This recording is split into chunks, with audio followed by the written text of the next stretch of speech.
السلام علیکم ورحمۃ اللہ وبرکاتہ۔ معزز سامعین، محترم ناظرین، آج ہماری 22ویں محفل کا آغاز ہونے جا رہا ہے، جس کے اندر ہم اللہ کے نبی محمد عربی صلی اللہ علیہ وسلم کے مدینہ منورہ میں داخل ہونے کی کیفیت اور حالت کو بتائیں گے کہ جب اللہ کے نبی صلی اللہ علیہ وسلم ہجرت کر کے مدینہ منورہ پہنچے تو پچھلے محفل کے اندر آپ نے یہ سماعت فرمایا ہے کہ مدینہ والے آپ صلی اللہ علیہ وسلم کے استقبال کے لیے روزانہ آ کر شہر سے باہر اور آبادی سے باہر آ کر انتظار کیا کرتے تھے۔ جب اللہ کے نبی صلی اللہ علیہ وسلم کے آنے کی خبر ملی تو سب جھوم اٹھے خوشی سے، اور چھوٹی چھوٹی بچیوں نے وہ اشعار بھی پڑھے تھے جو کل پچھلی محفل میں آپ کے سامنے سنائے گئے۔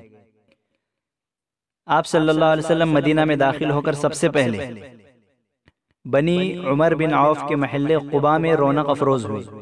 محلے قباء میں سب سے پہلے آپ صلی اللہ علیہ وسلم آ کر رک گئے۔ یہ محلہ آبادی کے کنارے پر تھا۔ یہاں پہنچ کر آپ صلی اللہ علیہ وسلم نے مشتاقان دیدار کو ملاقات کا موقع عنایت فرمایا۔ جو لوگ آپ صلی اللہ علیہ وسلم کے دیدار کے شیدائی تھے، شوق میں تھے، ان کی ملاقات کا آپ صلی اللہ علیہ وسلم نے یہاں پر موقع عنایت فرمایا، اور یہاں ایک مسجد تعمیر کروائی جسے آج مسجد قباء کہتے ہیں۔ یہیں پر حضرت علی رضی اللہ تعالیٰ عنہ بھی 3 دن کے بعد آ کر پہنچ گئے، جن کو آپ صلی اللہ علیہ وسلم نے یہ حکم دیا تھا کہ مکے میں ٹھہرے رہو اور لوگوں کی امانتیں واپس کر کے چلے آؤ۔ تو 3 دن کے بعد حضرت علی کرم اللہ وجہہ بھی یہیں پر آ کر پہنچ گئے۔ قباء کی اس بستی میں 14 دن آپ صلی اللہ علیہ وسلم نے قیام فرمانے کے بعد آبادی میں داخل ہونے کے لیے جب آگے بڑھے تو ابھی بنو سلیم کی بستی تک پہنچے ہی تھے کہ ظہر کا وقت آ گیا، اور آپ صلی اللہ علیہ وسلم نے اسی جگہ نماز جمعہ کا اہتمام فرمایا۔ وہ جمعہ کا دن تھا، اس لیے جمعہ کا اہتمام فرمایا، اور تقریباً 100 مسلمانوں کو لے کر اسلام کی سب سے پہلی نماز جمعہ ادا فرمائی۔ اور ناظرین، یہ بات آپ کو یہاں پر رک کر بتانی ضروری ہے کہ نماز جمعہ کا قیام اگرچہ مدینہ میں اس سے پہلے ہی حضرت ابو امامہ کے ذریعے آپ صلی اللہ علیہ وسلم کے حکم ہی سے ہو گیا تھا، لیکن اس کو پہلا جمعہ اس وجہ سے کہتے ہیں کہ آپ صلی اللہ علیہ وسلم کی امامت میں یہ پہلی دفعہ ہوا۔ جمعہ تو اس سے پہلے حضرت ابو امامہ کے ذریعے ہی کرایا گیا تھا،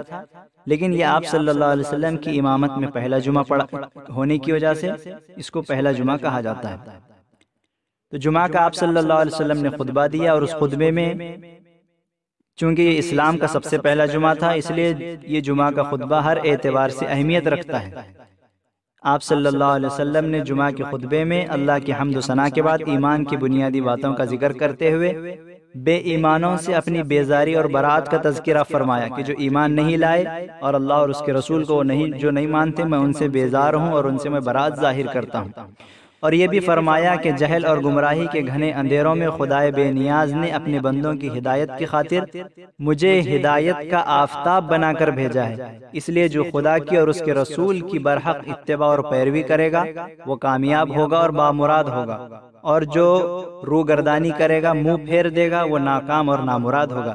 اسی طرح آپ صلی اللہ علیہ وسلم نے اپنے طویل اور لمبے خطبے میں آپ صلی اللہ علیہ وسلم نے تعلق مع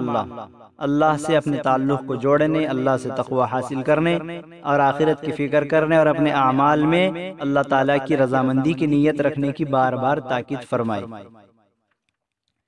نماز جمعہ سے فراغت کے بعد آپ صلی اللہ علیہ وسلم مدینہ کی بستی میں اس آن بان اور ایسی شان سے داخل ہوئے کہ ماضی کے سرداروں اور ماضی کے آقاؤں اور بادشاہوں کی تاریخ میں محبوبیت اور مقبولیت کی ایسی کوئی مثال نہیں مل سکتی، بلکہ ایسی مثال ملنا مشکل ہے۔ مدینہ کے 500 شریف آدمی اور 500 لوگوں کا مجموعہ نبوت کے اس چراغ کے ارد گرد جاء نبی اللہ جاء نبی اللہ، یعنی اللہ کے نبی آ گئے، اللہ کے نبی آ گئے کے نعروں سے مست ہو کر پروانہ وار چل رہے تھے۔ ہر گھر آپ صلی اللہ علیہ وسلم کی حمد و ثنا کے نغموں سے بھرا ہوا تھا، ہر کوچہ اور ہر گلی دیدار کرنے والے اور آپ صلی اللہ علیہ وسلم کے چہرے انور کو دیکھنے والوں کے مجمعوں سے بھرا ہوا تھا۔ معصوم بچے شوق اور مسرت میں یا محمد یا رسول اللہ یا محمد یا رسول اللہ کی گنگا رہے تھے۔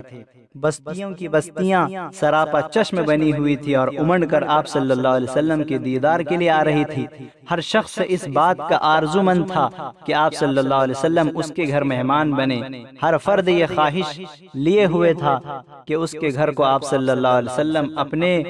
وجود سے اور اپنے آمد کی برکت سے رونق بخشیں، مگر آپ صلی اللہ علیہ وسلم سب سے یہی فرماتے جاتے کہ میری اونٹنی خدا تعالیٰ کی طرف سے معمور ہے اور خدا تعالیٰ نے اسے حکم دیا ہے، اس لیے جہاں یہ رکے گی وہی میری جگہ ہوگی اور میرا گھر وہیں پر ہوگا۔ بالآخر اونٹنی اس جگہ جا کر رکی جہاں اب مسجد نبوی کا منبر ہے، سامنے حضرت ابو ایوب انصاری رضی اللہ تعالیٰ عنہ کا مکان تھا۔ آپ صلی اللہ علیہ وسلم نے انہی کے مکان پر قیام فرمایا اور یہیں جا کر رک گئے۔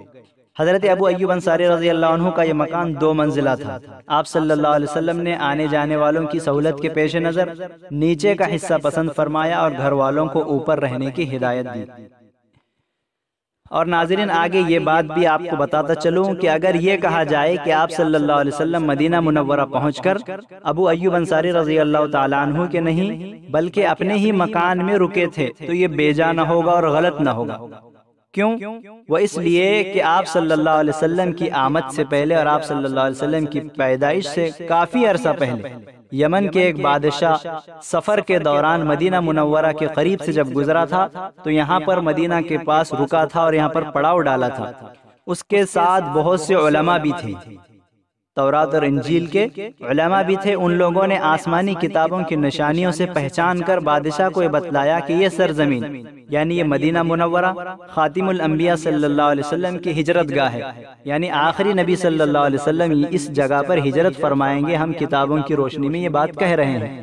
تو بادشاہ نے تفصیل معلوم کی اور اس کے دل میں آپ صلی اللہ علیہ وسلم کی عظمت اور محبت کا ایسا تاثر ہوا کہ اس نے یہاں پر قیام کر کے اور یہاں پر رک کر ایک شاندار 2 منزلہ مکان تعمیر کروایا اور ایک تحریر لکھوائی جس میں آپ صلی اللہ علیہ وسلم پر اپنے ایمان لانے اور زندہ رہنے کی صورت میں آپ کی مدد کا ارادہ ظاہر کیا، یعنی یہ لکھوایا کہ میں آپ پر ایمان لاتا ہوں اور اگر میں زندہ رہوں تو انشاءاللہ میں آپ کی ضرور مدد کروں گا۔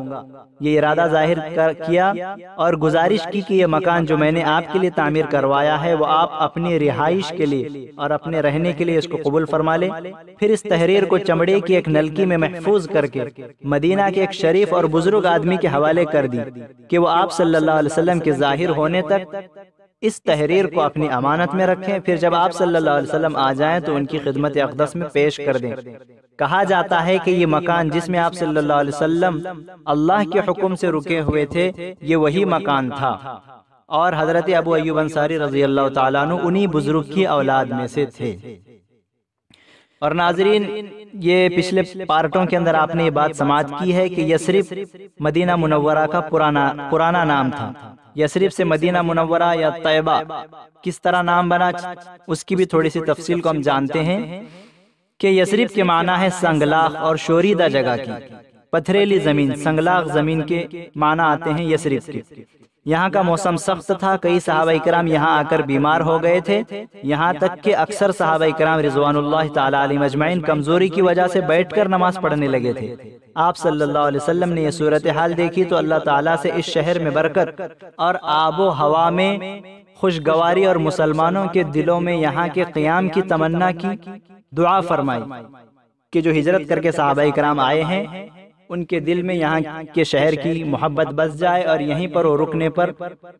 تیار ہو جائیں۔ اس طرح آپ صلی اللہ علیہ وسلم نے اللہ کے حضور دعا کی جو مقبول ہوئی۔ آپ صلی اللہ علیہ وسلم نے اپنے اصحاب کو اور صحابہ کرام کو یثرب کا نام تبدیل کرنے کی صلاح دی اور مشورہ دیا،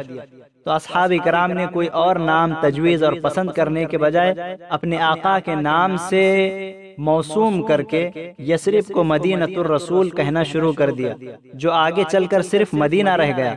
مدینۃ الرسول کے معنی ہے رسول کا شہر، اور بعض روایات سے معلوم ہوتا ہے کہ خود اللہ تبارک و تعالیٰ نے اپنے حبیب کی اس بستی کا نام طیبہ رکھا تھا۔ اسی وجہ سے آج ہم اس کو مدینہ طیبہ یا مدینہ طیبہ یا مدینۃ الرسول کہتے ہیں۔ اس کے آگے آپ صلی اللہ علیہ وسلم کی خدمت میں یہودی علماء نے آ کر حاضری دی اور آپ سے ملاقات کی